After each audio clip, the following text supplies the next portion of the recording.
Bonsoir, ravi de vous retrouver dans cette édition Haute-Bretagne. Au cours de ce journal, nous irons tout d'abord à Saint-Malo à la rencontre d'une entreprise qui sort un tout nouveau jeu pour mobile. Ah, excusez-moi, mais là je suis en train de tester le dernier jeu sorti sur mobile et créé par une jeune société malouine. Vous allez voir qui s'est lancé dans l'expérience. Regardez. Personnages colorés, musique de dessins animés, bienvenue dans le studio Happy Bluefish. Cette petite entreprise vient de mettre en vente sa toute première application pour iPhone, un jeu basé sur une culture chinoise. C'est un vieux maître chinois qui s'appelle Maître Qi, qui va nous entraîner donc dans ce jeu en nous présentant quelques principes de base du Feng Shui. Voilà. Donc on a des petits personnages qu'on voit ici.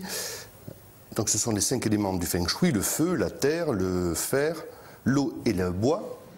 Objectif, utiliser les éléments pour augmenter son énergie positive.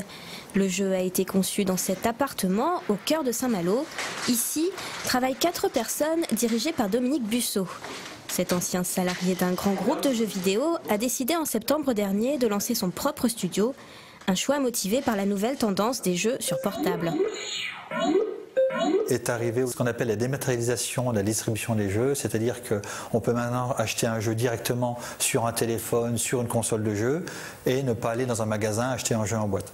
Et ça, c'est une opportunité énorme pour un studio parce que ça veut dire qu'on peut beaucoup plus facilement créer un jeu et l'offrir au grand public sans devoir passer par le biais d'éditeurs. Il a fallu 50 000 € pour produire Feng Shui Game. C'est 3 fois moins qu'un jeu vendu en magasin. Mais pour le jeune studio, c'est surtout un point de départ. Dès cet été, il travaillera déjà à la déclinaison de son concept sur console Wii ou DS.